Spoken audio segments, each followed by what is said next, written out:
آپ دیکھیں کہ یہ گھر خوب کتنا بہترین گھر ہے کہ یہاں پر اگر آپس میں بچوں کا مقابلہ بھی ہو رہا ہے کہ کچھ ملے گا تو کیا ہے کہ بیوی جو ہے وہ تسبیح کے دانوں کو بکھیر دیتی ہیں اور حسن اور حسین جو ہے وہ دانوں کو جو زیادہ اٹھائے گا وہ جو ہے اس کو ملے گا، لیکن دانے دونوں برابر اٹھتے ہیں۔ خوب تربیت گھر کے اندر ہے۔ ایک اگر کچھ دے رہا ہے بڑا سائل کو تو دوسرا کہتا ہے میں بھی دوں گا، تیسرا کہتا ہے میں بھی دوں گا۔ یہ تربیت ہے۔ قرآن کی پوری جو ہے وہ صورتیں انہی کے لیے اتر آئی ہیں۔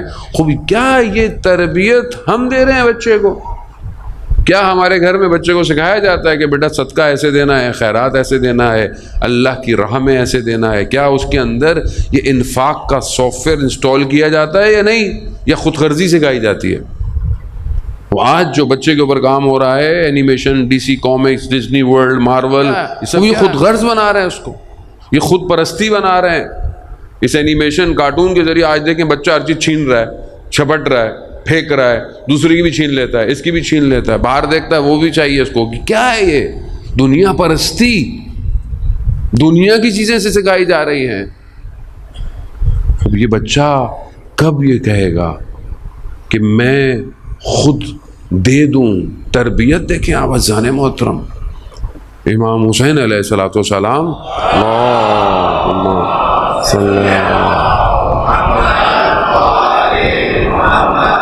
امام حسین 50-56 سال ہے جب جو ہے وہ مدینہ سے جو ہے وہ روانہ ہو رہے ہیں۔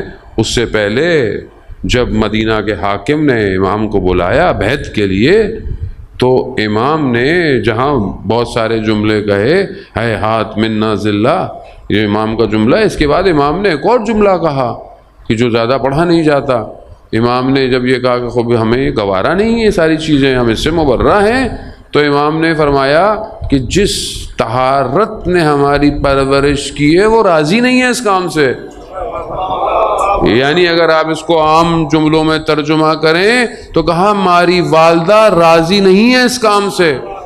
مولا آپ اپنی اتنی ایج ہو گئی ہے آپ کی، پھر بھی کہا نہیں ماں ضروری ہے۔ ماں نے تربیت ایسی کی ہے کہ حسین جیسا، یزید جیسے کی بیعت نہیں کر سکتا۔ یہ ماں کی تربیت ہے عزیزان محترم۔ استاد علی ہمارے فرماتے ہیں کہ ہم 2 ہفتے کے ایک کیمپ پر 17 سال سے لے کر 20 سال کے لڑکوں کو لے کر کیمپ پر گئے تو ابھی کچھ گھنٹے گزرے تھے، دیکھا کہ ایک بچہ بیٹھا ہوا کونے پہ رو رہا ہے، بہت رو رہا ہے۔ ہم نے اس کو دفتر بلایا، بولا کہ کیا بات ہے؟ پہلے تو شرمایا شرمندگی سے، بولا کیا بات ہے؟ کہا مجھے میری ماں یاد آ رہی ہے۔ 17 سال کا لڑکے ہوتے تو مذاق اڑاتے کہ بھئی چھوٹے بچے ہو تمہیں ماں یاد آ رہی ہے، لیکن جتنے بیٹھے ہوئے تھے انہوں نے کہا کہ آفرین ہو اس ماں پر جس نے ایسی تربیت کی ہے کہ تھوڑی دیر کے لیے بھی دور ہے ماں کو یاد کر رہا ہے۔ عزیزان محترم آتا ہے وہ ایسی کیا بات ہے؟ وہ کہا شخص ایسا ہے، مائیں گمنام ہے ایسی۔ شیخ انصاری خوب کتنے بڑے ہیں کہ جتنے بھی بڑے فقہا ہیں آج اس زمانے سے لے کر آس پاس کے، کہ سب شیخ انصاری کی اس محنت کا نتیجہ ہے۔ علم کسی نے لے لیا، سیاست آیت اللہ شیرازی نے لے لی، لیکن تقوی جو تھا شیخ انصاری کا ان کے ساتھ قبر میں چلا گیا۔ شیخ انصاری کی ماں دیس فل کی رہنے والی تھی۔ نجف جب آئیں اپنے بچے کے پاس بھی اور زیارت کرنے، تو جب عرب خواتین کو پتہ چلا کہ شیخ انصاری کی ماں ہے تو ہاتھوں کو چومنا شروع ہو گئی، بالکل عقیدت احترام۔ ماں پریشان ہو گئی، کہا بیٹے سے، کہا کہ یہ کیوں میرے ہاتھوں کو چوم رہی ہیں؟ بیٹے کی تربیت ایسی تھی کہ نہیں بتانا چاہتے تھے کہ یہ میری وجہ سے چوم رہی ہیں۔ کہا ماں یہ اس لیے آپ کے ہاتھ چوم رہی ہیں کہ آپ دائم الوضو رہتی ہیں، آپ جو ہے وہ تہجد کی نماز پڑھتی ہیں۔ تو ماں کہتی ہے خوب بہت سارے لوگ تہجد پڑھتے ہیں، میرا ہاتھ کیوں چوم رہی ہیں؟ کہا ماں اس لیے کہ آپ زیارت پہ آئی ہیں۔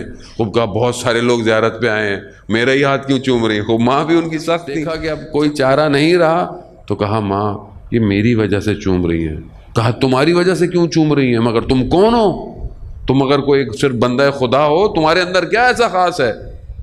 ماں کی تربیت تھی،